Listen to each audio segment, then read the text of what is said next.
Hi guys, I just wanted to take a couple minutes to spend with you to read to you something that Spirit woke me up with at 3:55 this morning. They always like to do that in the middle of the night. However, I must say they always replenish my system, my human system, because I always wake up very well rested afterwards.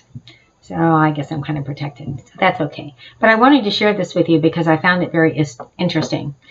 And it hasn't gone to my editor yet, being my lovely husband, who does all my editing work for me. Lucky me. So I just wanted to read it to you because it has moved me and I'm being moved to do so. So here we go. If I stumble and fall over a few things, please forgive me because, like I said, it hasn't gone to the editor yet, who puts it in a little bit better language, not changing the contents, but better language so people can understand it than what actually comes through me and my inability to spell. So here we go. It came from the Universal Collective Counsel.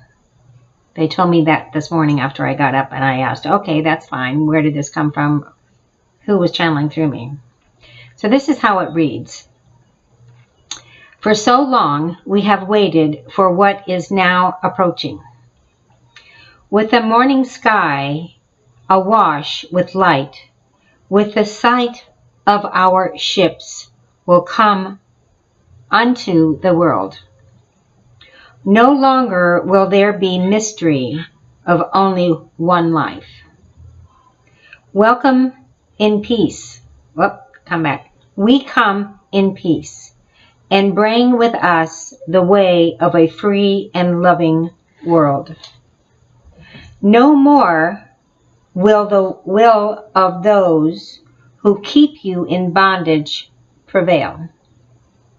No more false flags will be perpetrated against you as a people, but love will be your way. Those who do not wish to see or awaken will be lost to their own world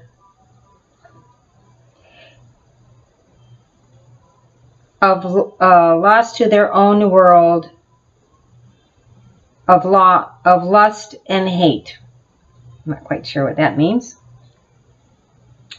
So we say, look to the morning sky, feel the morning sun upon your brow. Rest your feet upon the soil that feeds and nourishes you. This is where you will see us. This world will no longer be in doubt about their forefathers. Rejoicing is the sound of heaven on earth. Birds will sing the song of love, your neighbors.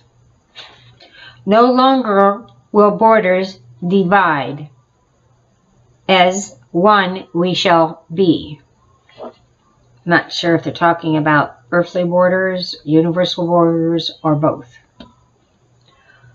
All races will break bread as one.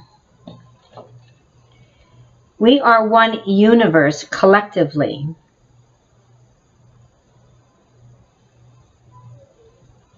Many will leave your system. Souls first do not mourn. Okay, for your souls, many will leave. Your soul first do not mourn for them. They have chosen not to be here before they incarnated. So I'm thinking what they're trying to tell us here is that many souls will be leaving before this event takes place, but this was their choice, and we should not mourn for them, for they have decided that they did not want to be on earth during this process. Fear not your loss, for they have their own work to do, as you have chosen your work here.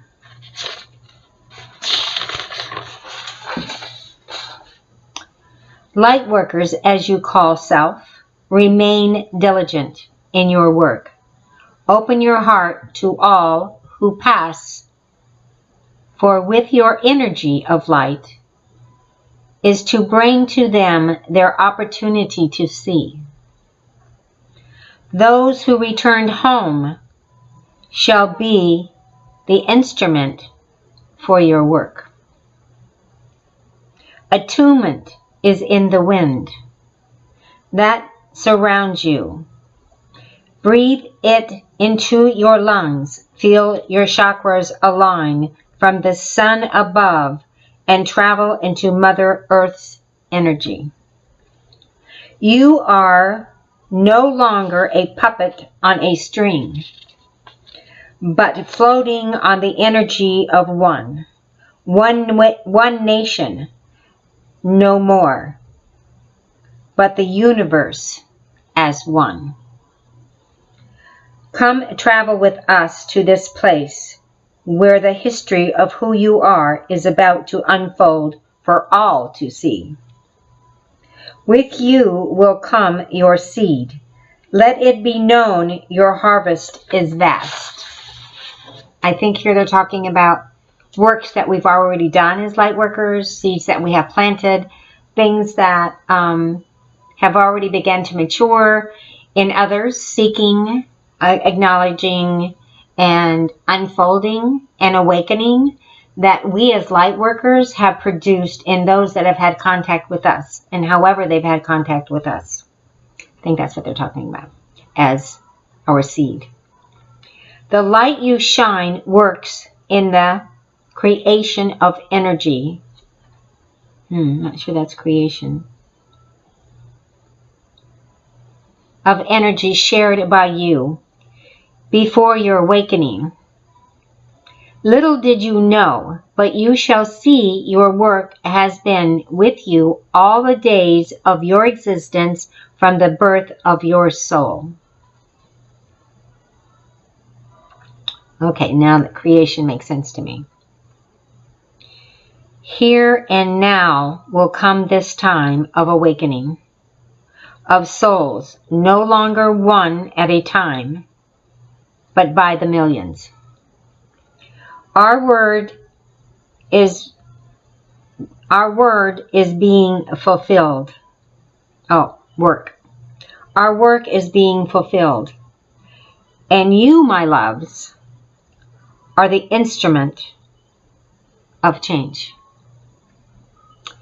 So also what they're saying here, I do believe, how I'm interpreting this is all of the work that we have done and all the work that we will be doing. This is no time to stop letting our light shine. This is no time to let the movement of the government control the light that lives within you. For those who wish not to see, when the time has come to see, they will have their own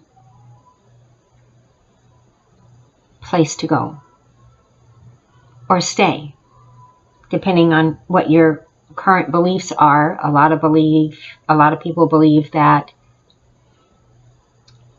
when Earth ascends into a higher dimension than what it is in now, that those who wish not to see, those who wish not to allow the scales from their eyes to fall, will remain in the third dimension. And in the third dimension, I guess things are not going to be too pretty from what I'm reading here. There's going to be a lot of hate and a lot of lust. And of course, we know what that means. Doesn't necessarily mean flesh, but it means power, and it means control, and it means all the things that by us ascending into a higher dimension will not be. So, this is pretty much it. And yeah, I did kind of fall over a few words because I can't always read my writing. It takes place in the dark at 3-4 o'clock in the morning. How this process works for me is they wake me and they say, it's time for you to go get your tablet. We have a message for you. And then they tell me to pick up the phone, which lays on my nightstand next to my bed. So I pick it up, and when I look at the phone, it says 3:55. So when I see the double fives, I know that this is coming from them, and it's just not me waking from a dream. That's kind of my little key, because they always give me double numbers when it's time to go do something. And generally it's in the 3 o'clock hour somewhere. 3:44, 3:55, 3:33, somewhere around in there. They're always double numbers. And I know that's them. I guess that's the little game they play with me. And I get up and I leave my bedroom so I don't disturb my husband. And I come into this other room where I am now in the dark. I don't turn on any lights. And I get comfortable and open myself up and speak in light language. And I speak in light language for a few moments. And then I get the urge to stop. And when I get the urge to stop, I write. And when I write until I stop. And it seems to come out in paragraphs. So I'll speak the language, and then I stop and I put the pen to paper, and whatever comes through my mind is what goes on the paper. And that's kind of how it all unfolds for me. I'm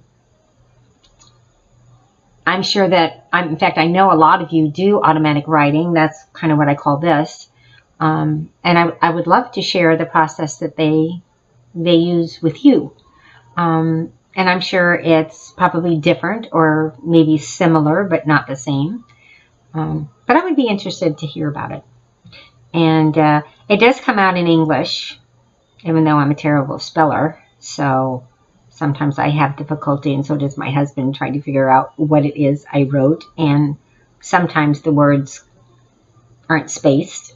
So again, we have to spend a little time looking at it and figuring out the message that they have. But the depth of this message, I feel, is pretty profound, and wanted to share it now. I will post it once my husband finishes editing it, and I will post it on my website. So if you want to keep it or you want to share it with others, I would be really happy that you did that. Okay, namaste to all of you. I love you all in my heart. God bless.